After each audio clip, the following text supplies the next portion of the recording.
everybody. Man, today's message is for the entrepreneurs. Now, I know I speak a lot about entrepreneurship on my Facebook page, Instagram page, and things of that nature, but this comes from a conversation that I recently just had with my aunt. It's still fresh in my mind, and I want to give a message to the people who are entrepreneurs, the people who are thinking about being entrepreneurs, or the people who are wondering why entrepreneurs are so gung-ho about being entrepreneurs, right?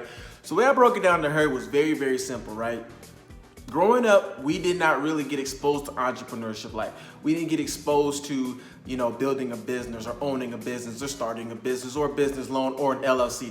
This is stuff I myself and my cousin Corey had to figure out on our own. And I'm really making this because a lot of people have this misconception about what an entrepreneur is, what we do, whether it's a scam, whether it's this, whether it's that. I'm gonna break it down to my personal version of what an entrepreneur is, as simple as possible, right? Now, I read all the negative comments. I read about how this company is this and that company is this and what works and what doesn't work and blah, blah, blah. I love reading that stuff because it fires me up. Like, man, there's some people who are, look, they're about that life. They're ready to go. They're inspired to go out there and start a business, to sell a product, to offer a service. And there's some people who just aren't.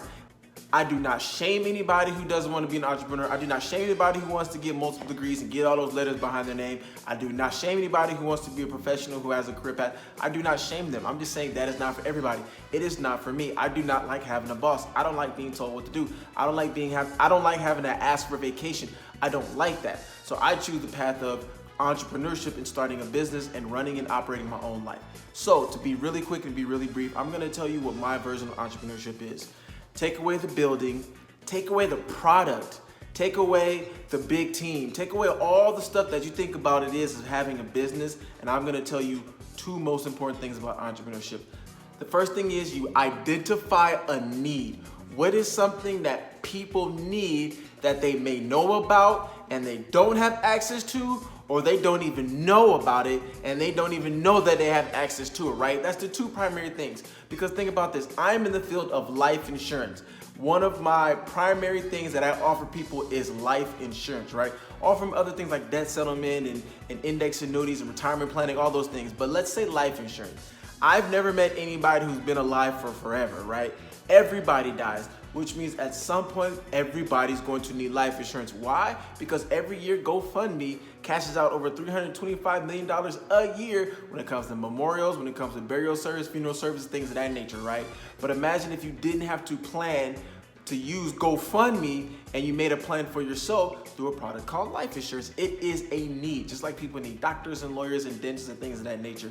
It is a need. So you have a need, but guess what? There are people in certain demographics that don't even know how to access this need. And then there are certain people in demographics that know that they can't even receive this need. They've never even heard of it. They've never been talked about it. But think about the people who know about it, but honestly believe that they can't get access to it. My job is to find the need, which is life insurance, and bridge the gap to the people who don't have access to it, right? Because think about it. The average life insurance agent back in the day was a 65-year-old white male. Hell, that's probably still today, 65-year-old white male. But think about it. If a 65-year-old white male comes and talks to a 24-year-old black male about life insurance, is he gonna listen? There's a chance that he may, but most likely he won't. But what's the best thing that can happen? Somebody who looks like me, and I come and talk to that 24-year-old black male about life insurance and how easy it is to get it. Because a lot of people in general think that life insurance is so expensive, but think about it. What people spend every day on coffee can pay for 1 month of a premium for a life insurance plan. Think about it. That's so cheap that what you spend every single day on coffee can actually pay for a premium for a month of a $100,000 life insurance plan. Of course, it's going to depend on age and health and things of that nature, but think about how easy it is to access to it, but a lot of people don't even know this information. Again, there's a need, but then there's a gap in between of who can access it, who wants to access it, and who knows about accessing it. And again, this can be a lot of things. This can be dental care, this can be health care. If you need advice, like if you're an attorney, anything that people want access to, but there's a gap, whether it be socioeconomic status, whether it be race, gender, ethnicity. So to wrap it up, again, you have a need, you see the gap, and you know there's a group of people who actually need what you have. Personally, I believe there's products that everybody needs. Everybody needs a good mechanic. Everybody needs a good electrician. Everybody needs a good plumber. Everybody needs a good tax person.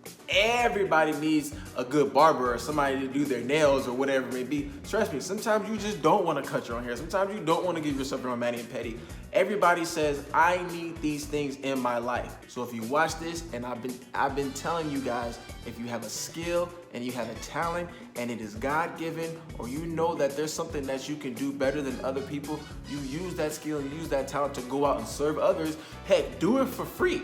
And then once you get really good at it, then you can start charging people. You can know your value, know your worth, then you can start charging people. Because again, you know what the need is, you know how to fill the gap, and you know how to bring those people to you. That is entrepreneurship. So I'm hoping that helps somebody. I'm hoping that inspires somebody to go out and start a business. I'm hoping that inspires somebody to monetize their skills and their talents. And I'm hoping that inspires somebody to not speak so negative about entrepreneurs and how crazy and cuckoo for Cocoa Puffs we are. We are pushing something that we really, truly believe in. Because I guarantee you, a lot of entrepreneurs don't stick around for 2, 3, 4, 5, 10 years if they really don't believe it. Most of them don't even last 21 days. Trust me, I know, I recruit people all the time, and some people don't even last 21 days. But when you really truly believe in what you're campaigning for and your mission and your goals are, you will stay and you will last and you will be successful. Success leaves clues. You just gotta be hungry enough, you gotta have the drive, and you gotta have the want to go out and get it. That is my time, MC Inspires. As always, you guys have been wonderful. Go like and subscribe, and as my son would say, hit the bell so you get the notifications. Check me out, AMC Financial Agency on Facebook, BlackSuperman_AMC on Instagram, YouTube, Mark Cooks Inspired. You guys check me out, follow me, support me, show some love. Remember what I say, comment, like, share, comment, share, like, share, comment, like, share. As an entrepreneur, I use the word agape because I believe agape is the greatest form of love. And what agape love really truly means to me is that I see an opportunity to better somebody else's life and I choose to act on their behalf. That to me is entrepreneurship. That's what you call leading with love. Black Superman, you guys take care.